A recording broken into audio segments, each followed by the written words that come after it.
मोमिनो, अल्लाह से डरो जैसा कि उससे डरने का हक है, और मरना तो मुसलमान ही मरना, और सब मिलकर अल्लाह की हदायत की रस्सी को मजबूत पकड़े रहना और मुतफरक न होना।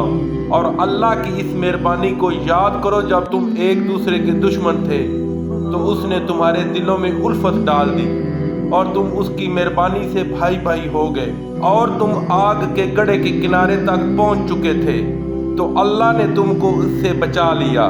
इस तरह अल्लाह तुमको अपनी आयतें खोल खोल कर सुनाता है ताकि तुम हदायत पाओ। और तुम में एक जमात ऐसी होनी चाहिए जो लोगों को नेकी की तरफ बुलाए और अच्छे काम करने का हुक्म दे और बुरे कामों से मना करे। यही लोग हैं जो निजात पाने वाले हैं। और इन लोगों की तरह न होना जो मुत्तफरक हो गए और एकामे बाइन के आने के बाद एक दूसरे से खिलाफ इख्तलाफ करने लगे।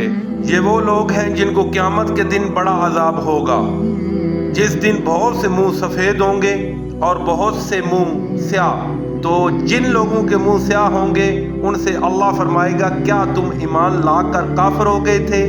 सो अब इस कुफर के बदले अजाब के मज़े चखो। और जिन लोगों के मुंह सफ़ेद होंगे वो अल्लाह की रहमत के बागों में होंगे और इनमें हमेशा रहेंगे।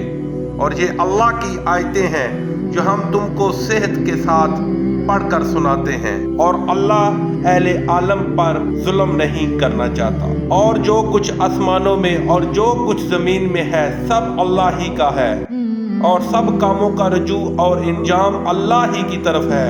मोमिनो, जितनी उम्मतें यानी कौमें लोगों में पैदा हुई, तुम उन सब से बेहतर हो कि नेक काम करने को कहते हो और बुरे कामों से मना करते हो और अल्लाह पर ईमान रखते हो। और अगर अहले किताब भी ईमान ले आते तो इनके लिए बहुत अच्छा होता। इनमें ईमान लाने वाले भी हैं लेकिन थोड़े, और अक्सर नाफरमान हैं।